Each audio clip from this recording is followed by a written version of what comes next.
Be be Khadija اندر سے دروازے کے اندر کھڑے ہو کر ان لوگوں کی آوازیں سنتی کہ کیا سن رہی ہیں کہ وہ لوگ گالیاں دے رہے ہیں رسول خدا صلی اللہ علیہ وسلم کو۔ تو صبح سے لے کر شام تک سرکار دو عالم علیہ الصلوۃ والسلام نے سارا مال جو ہے وہ تقسیم فرما دیا، جس پر سیدہ نے ایک مرتبہ بھی یہ نہیں کہا کہ یہ میرا مال ہے آپ کہاں خرچ کر رہے ہیں۔ تو گویا کہ یا تو حضرت ابو طالب علیہ السلام پہلے جانتے تھے کہ یہ الحمدللہ کا لفظ آئے گا، یا پھر حضرت ابو طالب علیہ السلام کا یہ الحمدللہ کا لفظ خداوند عالم کو اس قدر پسند آیا کہ خدا نے قرآن کی ابتدا میں وہ الحمدللہ کا لفظ لگا دیا۔ لیکن سیدہ خدیجہ الکبریٰ رضی اللہ تعالی عنہا آپ کی وفاداری پر قربان جائیے۔ آپ نے فرمایا کہ اے میرے سرتاج، جہاں آپ رہیں گے، جس حال میں رہیں گے، میں آپ کا ساتھ کسی صورت اور کسی حال میں نہیں چھوڑوں گی۔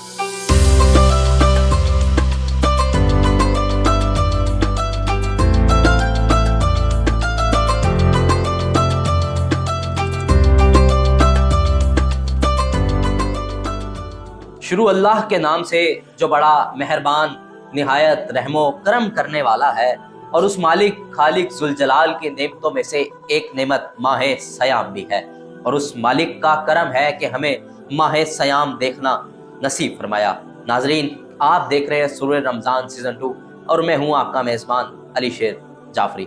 آج کی نشست ہم ایک شعر سے شروع کریں گے اور اس سے ہی آپ اندازہ لگا سکتے ہیں کہ آج کا ہمارا عنوان ہے کیا۔ کون بھولے بھلا پیغام ختیجہ تیرا، کون بھولے بھلا پیغام ختیجہ تیرا، دل کی دنیا پہ رقم نام ہے ختیجہ تیرا۔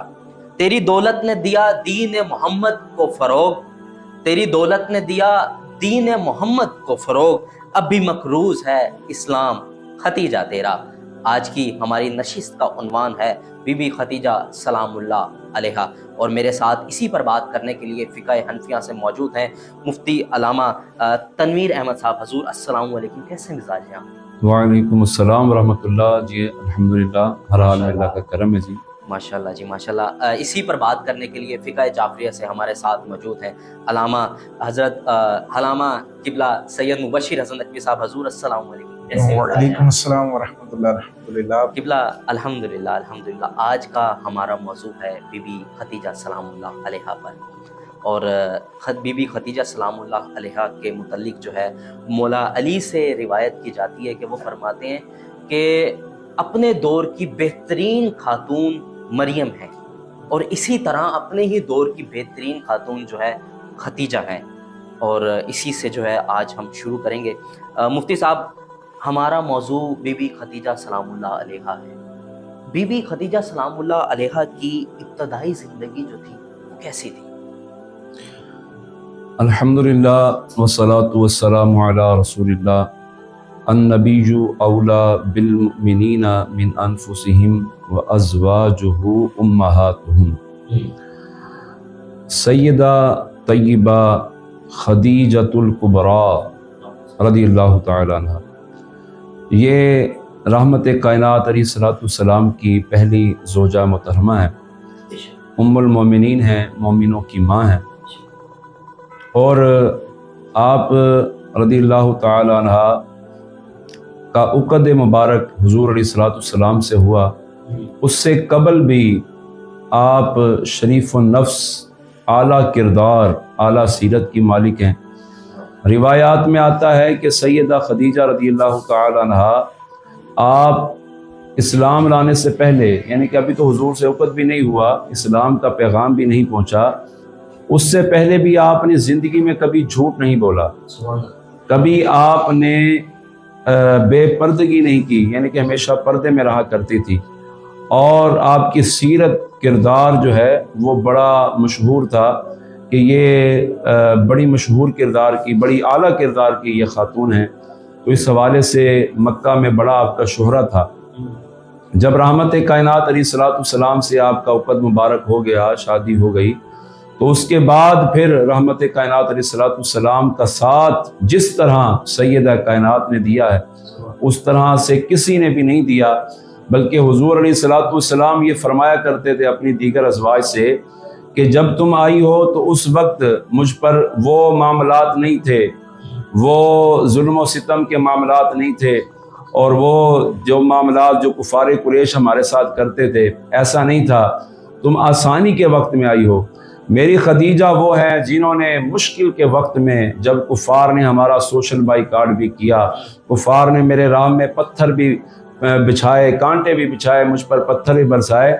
اس وقت میں میرے ساتھ جو ہیں وہ خدیجہ موجود تھی، جو مجھے حوصلہ دیا کرتی تھی اور جو مجھے یہ کہا کرتی تھی کہ آج نہیں تو کل یہ لوگ آپ کی حقیقت کو پہچانیں گے اور آپ پر ایمان لے کر آئیں گے۔ بے شک بے شک بے شک۔ قبلہ بتائیے گا بی بی خدیجہ سلام اللہ علیہا کی ابتدائی زندگی کیسی تھی، اور حضور کیا یہ بات وجہ نہیں ہے کہ آج ہمارے پاس جو اسلام پہنچا ہے وہ شاید بی بی خدیجہ سلام اللہ کی وجہ سے ہی ہے؟ اعوذ باللہ من الشیطان الرجیم، بسم اللہ الرحمن الرحیم۔ ویسے تو بی بی کی حیات مبارک پر بات کرنے کے لیے کئی گھنٹے درکار ہیں، لیکن بس ایسے اپنے ناقص کے الفاظ بیان کرنے کے لیے، تاکہ بسم اللہ الرحمن الرحیم میں آپ اس کے بارے میں دیکھیے کہ جس کی گود میں ایک بیٹی پلے اور وہ فاطمہ زہرا بنے، اس کی ماں کو خدیجہ کبریٰ کہتے ہیں۔ تو بی بی خدیجہ سلام اللہ علیہا کا جس طرح حضرت بیان فرما رہے تھے، بچپن سے ہی بی بی نے کبھی بتوں کو نہیں پوجا تھا، ورنہ حالانکہ اس وقت کفر کا زمانہ تھا، تمام لوگ بتوں کو ہی پوجتے تھے، کوئی بھینس کے آگے سجدہ کرا، کوئی گائے کے آگے، کوئی آگ کے آگے، کوئی بتوں کو جھک رہا ہے، لیکن بی بی کی پیشانی بچپن سے ہی کبھی بت کے آگے نہیں جھکی تھی۔ اسے آپ خداوند عالم کی جانب سے انتظام سمجھیں یا کچھ اور سمجھیں، اس پر علماء کی قلم رک گئے کہ اب ہم لکھیں تو کیا لکھیں، کہ جو کفار میں رہتے ہوئے بھی، جس کی پیشانی کبھی بتوں کے آگے نہیں جھک رہی، جو کفار میں رہتے ہوئے بھی کبھی جھوٹ نہیں بول رہے، جو کفار میں رہتے ہوئے بھی، وہ تو وہ زمانہ تھا کہ جب یہ زنا کاری وغیرہ یہ عام ہوا کرتی تھی، لیکن اس زمانے میں بھی جو پاک رہے اسے طاہرہ بتول کہتے ہیں۔ تو بی بی کا ایک لقب چونکہ طاہرہ، تو یہ بھی اسی نسبت سے کہ اس زمانے میں بھی جو بی بی خود کو گناہان صغیرہ و کبیرہ سے بچا کر رکھے۔ یہ تو آج ہمیں جب شریعت آئی اس کے بعد ہمیں پتہ چلا کہ فلاں چیز حلال حرام، تو جو رسول خدا صلی اللہ علیہ وسلم کی رسالت کے اعلان کرنے سے پہلے اور ایج میں بھی رسول خدا صلی اللہ علیہ وسلم سے تقریباً 25 برس بڑی ہیں، تو جو اس حساب میں بھی، اس ماحول میں بھی جو خود کو گناہوں سے بچا کر رکھے اسے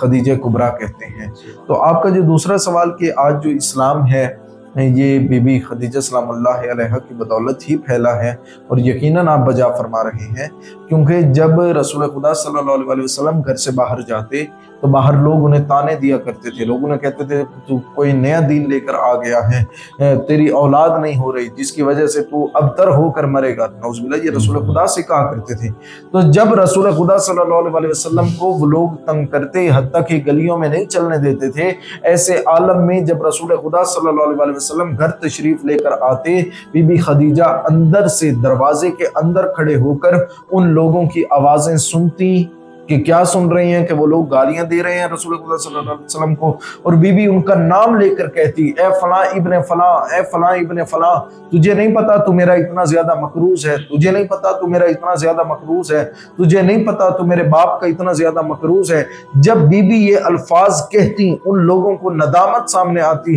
تو بی بی کہتی اگر تم اپنے قرض معاف کروانا چاہتی ہو تو آؤ محمد مصطفیٰ کا کلمہ پڑھو اور میں تمہیں تمہارے قرض معاف کر دوں گی۔ تو کافی سارے لوگوں نے اس وقت میں اپنا قرض معاف کروانے کے لیے ہی کلمہ پڑھ لیا تھا۔ پوری ذمہ داری کے ساتھ کہہ رہا ہوں، کئی ایسے لوگ تھے جنہوں نے اس وقت اپنے سر سے قرض معاف کرانے کی خاطر جنہوں نے کلمہ پڑھ لیا تھا، اور بعد میں انہیں دین سے بعض کو رغبت ہونا شروع ہو گئی، اور وہ دین کے اس قدر بلند پائے کے عالم بنے کہ رسول خدا صلی اللہ علیہ وسلم کے صحابہ میں سے شمار ہونے لگے، اور رسول خدا کے صحابہ میں شامل ہو گئے۔ تو یقیناً آپ نے بجا فرمایا کہ آج اگر دین ہمارے تک پہنچا ہے تو حضرت خدیجہ سلام اللہ علیہا کی بدولت، جس کا بہت زیادہ کردار ہے۔ سبحان اللہ سبحان اللہ۔ اچھا مفتی صاحب، اگلے سوال کی طرف بڑھیں گے۔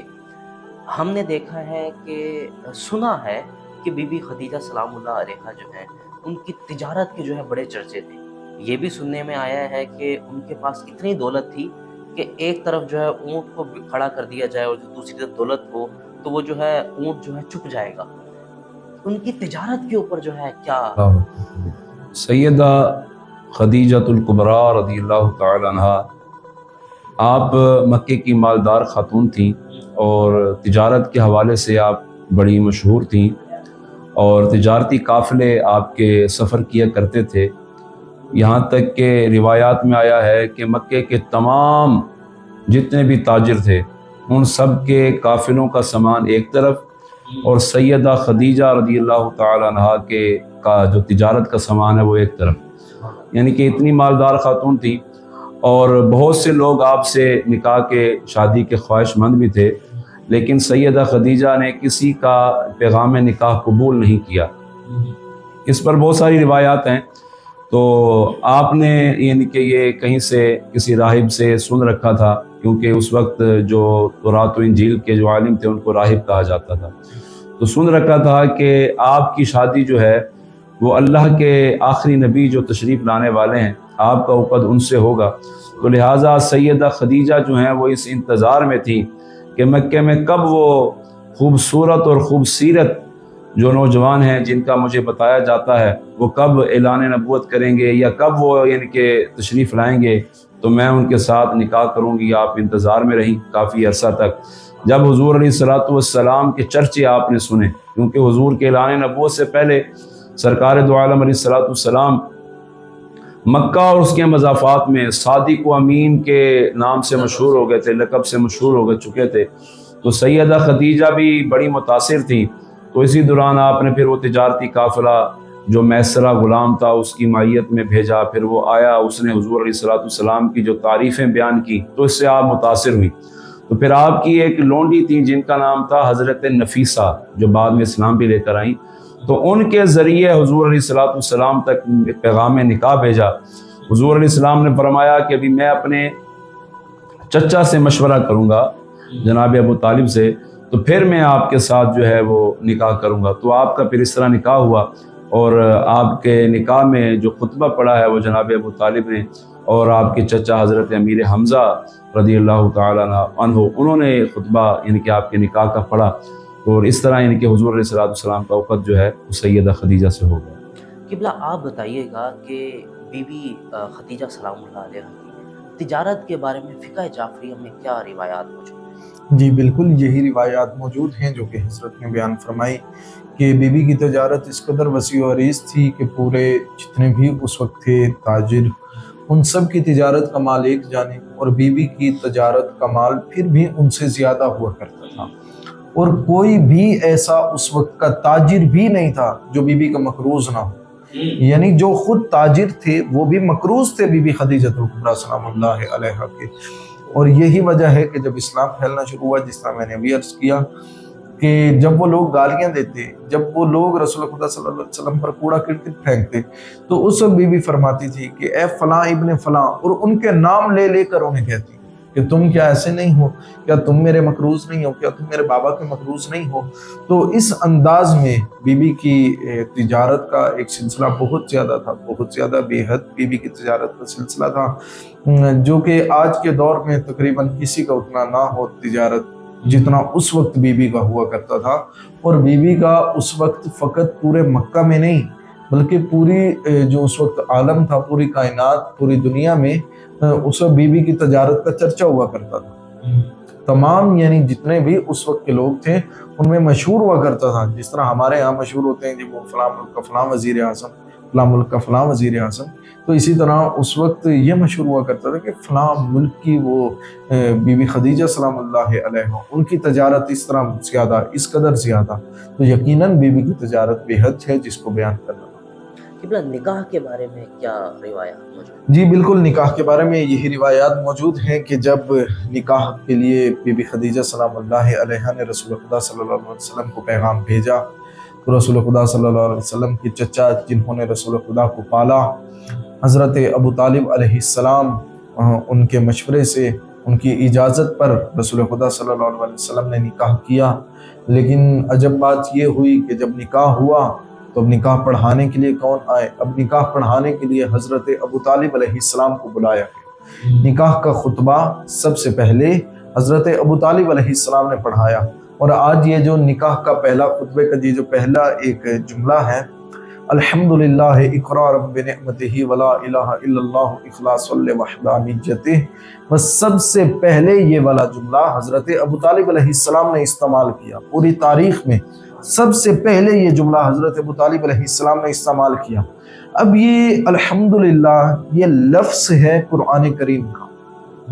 قرآن کریم ابتدا بھی الحمدللہ رب العالمین سے ہو رہی ہے، اور ادھر حضرت ابو طالب علیہ السلام نے بھی سب سے پہلے الحمدللہ کا لفظ استعمال کیا۔ تو اب کچھ لوگوں کے ہر انسان کا عقیدہ فقہ یہ اپنا ایک جس قدر سمجھ آئے اس قدر ہی اسے ماننا چاہیے۔ کچھ فقہوں کے نزدیک حضرت ابو طالب علیہ السلام نے کلمہ نہیں پڑھا تھا،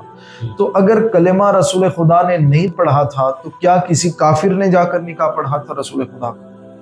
اگر حضرت ابو طالب علیہ السلام کافر تھے تو کیا کوئی کافر جا کر نکاح پڑھ رہا تھا؟ اگر ایسا تھا کہ وہ کافر تھے نعوذ باللہ اور انہوں نے آ کر نکاح پڑھا، تو جو کوئی بھی رسول خدا صلی اللہ علیہ وسلم فعل کرتے ہیں امت کے لیے وہ سنت بن جاتا ہے۔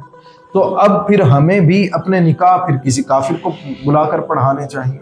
نہیں، ہم تو دیکھتے ہیں جو بظاہر بڑا متقی نظر آتا ہو، جو عالم ہو، ہم اس سے نکاح پڑھاتے ہیں، تو اس کا مطلب اس وقت رسول خدا صلی اللہ علیہ وسلم کی نظروں میں عالم حضرت ابو طالب علیہ السلام تھے، اور انہوں نے پہلا لفظ الحمدللہ استعمال کیا۔ تو ابھی قرآن نازل نہیں ہوا تھا کہ انہوں نے قرآن میں سے الحمدللہ کا لفظ پڑھا ہو،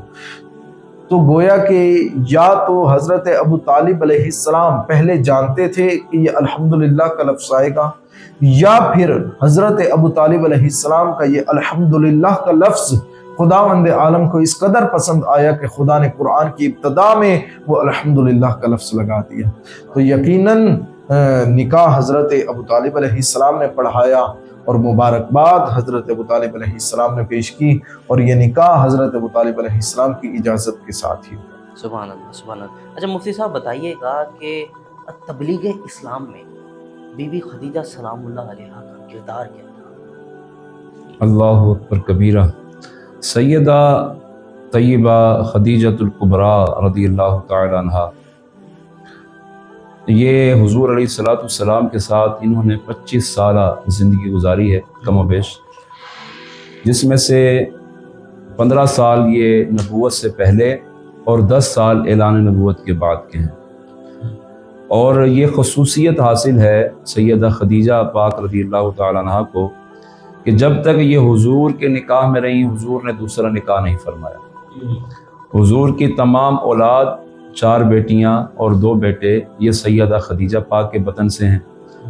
اس کے علاوہ سیدہ خدیجہ پاک رضی اللہ تعالیٰ عنہا کا یہ بھی اعزاز ہے کہ حضور علیہ الصلوۃ والسلام ان سے مشاورت فرمایا کرتے تھے دینی معاملات میں، اپنے معاملات میں۔ اور سرکار دو عالم علیہ الصلوۃ والسلام پر جب پہلی وحی نازل ہوئی، حضور غار حرا میں تھے، تو جب حضور گھر تشریف لے کر آئے تو سب سے پہلے آ کر سیدہ خدیجہ الکبریٰ رضی اللہ تعالیٰ عنہا کو حضور نے بتایا کہ آج میرے پاس اللہ کا فرشتہ پیغام لے کر آیا ہے۔ جو آگے روایات ہیں پھر وہ آپ کو اپنے چچا زاد بھائی ورقہ بن نوفل کے پاس لے کر گئیں۔ اس طرح کے سارے ان کے پھر آگے معاملات ان کے احادیث میں اور روایات میں موجود ہیں۔ تو سیدہ خدیجہ ہی وہ ہستی ہیں جنہوں نے حضور کے ساتھ سب سے پہلے نماز پڑھی ہے۔ اللہ اکبر کبیرہ، یعنی کہ اعلان نبوت سے پہلے مولا کائنات علی المرتضیٰ فرماتے ہیں کہ میں نے دیکھا کہ دونوں ہستیاں یہ نماز پڑھ رہے تھے جس طرح ہم آج نماز پڑھتے ہیں، تو میں نے یہ دیکھا تو مجھے یہ عمل بڑا پسند آیا، تو میں نے حضور علیہ السلام سے پوچھا کہ یہ آپ کیا کر رہے ہیں؟ تو مولا علی فرماتے ہیں تو حضور علیہ السلام نے مجھے ارشاد فرمایا کہ ہم اللہ کی عبادت کر رہے ہیں، بندگی کر رہے ہیں۔ تو مولا علی فرماتے ہیں کہ مجھے یہ طریقہ بڑا پسند آیا، تو میں نے چاہا کہ میں بھی آپ کے ساتھ اس میں شامل ہو جاؤں، تو حضور علیہ السلام نے مولا علی کو بھی اپنے ساتھ شامل فرمایا۔ تو یہ پہلے 3 نمازی ہیں، یعنی کہ حضور علیہ السلام، آپ کی معیت میں سیدہ خدیجہ اور پھر حضرت مولا کائنات علی المرتضیٰ، یہ تینوں حضور کی معیت میں یہ نماز پڑھا کرتے تھے۔ اور اس کے علاوہ جس طرح حضرت نے عرض کی کہ دین پر سیدہ خدیجہ نے مال خرچ کیا ہے اور حضور علیہ السلام کے ساتھ شانہ بشانہ کھڑی رہی ہیں، یہاں تک کہ روایات میں آتا ہے کہ اتنا مال تھا کہ ایک طرف حضور علیہ السلام بیٹھے، ایک طرف سیدہ خدیجہ بیٹھی، تو درمیان میں مال جو ہے وہ پہاڑ کی طرح موجود تھا۔ تو صبح سے لے کر شام تک سرکار دو عالم علیہ السلام نے سارا مال جو ہے وہ تقسیم فرما دیا، جس پر سیدہ نے ایک مرتبہ بھی یہ نہیں کہا کہ یہ میرا مال ہے آپ کہاں خرچ کر رہے ہیں، بلکہ یہ اعلان فرمایا حضور آج سے سیدہ خدیجہ کہ میں بھی آپ کی اور میرا مال بھی آپ کا، آپ جس طرح تصرف فرمائیں، جس طرح خرچ کریں۔ سارا مال خرچ کرنے کے بعد پھر شعب ابی طالب میں جب 3 سال حضور محصور رہے تو حضور یہ سرکار دو عالم علیہ السلام نے سیدہ خدیجہ سے فرمایا بے شک آپ قریش میں سے تو ہیں لیکن بنو ہاشم میں سے نہیں ہیں، ان کے قبیلہ جو ہے وہ قریش تھا اور قریش کی ایک شاخ بنو ہاشم جس میں سے حضور ہیں، فرمایا اگر آپ بنو ہاشم میں سے نہیں آپ تو بنو ہاشم جو ہے اس کا بائیکاٹ ہے، اگر آپ چاہیں تو آپ جا سکتی ہیں اور اپنے ان کے قبیلے میں اپنے گھر میں رہ سکتی ہیں، لیکن سیدہ خدیجہ الکبریٰ رضی اللہ تعالی عنہا آپ کی وفاداری پر قربان جائیے۔ آپ نے فرمایا کہ اے میرے سرتاج، جہاں آپ رہیں گے، جس حال میں رہیں گے، میں آپ کا ساتھ کسی صورت اور کسی حال میں نہیں چھوڑوں گی۔ اللہ اکبر کبیر۔ قبلہ آپ بتائیے گا بی بی خدیجہ سلام اللہ علیہ کا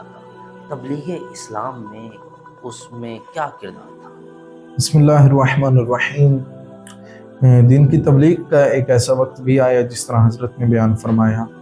کہ درمیان میں ایک مال کا پہاڑ بنایا گیا، ایک جانب رسول خدا صلی اللہ علیہ وسلم بیٹھے، دوسری جانب بی بی خدیجہ بیٹھی، اور بی بی خدیجہ نے کہا کہ یا رسول اللہ میں بھی آپ کی، میرا مال و دولت یہ سب آپ کا، تو اب آپ جس طرح چاہیں ان لوگوں سے دین کی تبلیغ کریں، ان لوگوں پر دین کی تبلیغ کریں۔ تو کتب میں موجود ہے کہ رسول خدا صلی اللہ علیہ وسلم لوگوں کو بلاتے، دین کی دعوت دیتے، پھر انہیں کچھ نہ کچھ مال ساتھ دیتے، تو جس کی وجہ سے کچھ لوگوں میں دین کی رغبت وہ مال لینے کی خاطر بھی قریب ہوتی ہو، لیکن وہ مال لینے کے لیے جب وہ قریب ہونا شروع ہوئے تو ان کو دین سے رغبت شروع ہو گئی۔ جب ان لوگوں کو دین سے رغبت ہونا شروع ہو گئی تو پھر یقیناً ان لوگوں کی یہ دین کی رغبت کی وجہ بی بی خدیجہ سلام اللہ علیہا کا مال بنا، اور اس انداز میں بھی بی بی نے رسول خدا صلی اللہ علیہ وسلم کا ساتھ دیا۔ اس کے بعد ایک ایسا موقع آیا کہ جب لوگوں نے ظلم و ستم ڈھانا شروع کیے رسول خدا صلی اللہ علیہ وسلم پر کہ ہم جتنا روک رہے ہیں اتنا ہی ایمیشن بڑھتا چلا جا رہا ہے، تو اس وقت جو کوئی بھی دروازے پر رسول خدا صلی اللہ علیہ وسلم کو گالیاں دینے کے لیے آتا تو بی بی ایسا کرتی کہ مال اٹھاتی اور وہ رسول خدا سے کہتی کہ جا کر انہیں یہ دے کر آئے۔ تو رسول خدا صلی اللہ علیہ وسلم نے ایک یہ بھی طریقہ اپنا لیا کہ جاتے مال اٹھاتے وہ جا کر ان کو دے کر آتے، جاتے مال اٹھاتے اور وہ ان کو دے کر آ جاتے۔ تو دشمن کی زبان بند کرنے کا فقط ایک طریقہ لڑائی نہیں ہوتا، دوسرا طریقہ یہ بھی ہوتا ہے کہ اس کو کچھ عطا کیا جائے،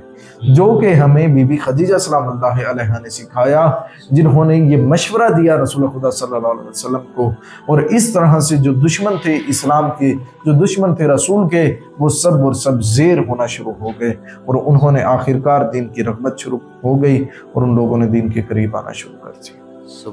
سبحان اللہ۔ بے شک بی بی خدیجہ سلام اللہ علیہا ہی ہیں جن کی وجہ سے آج دین اسلام،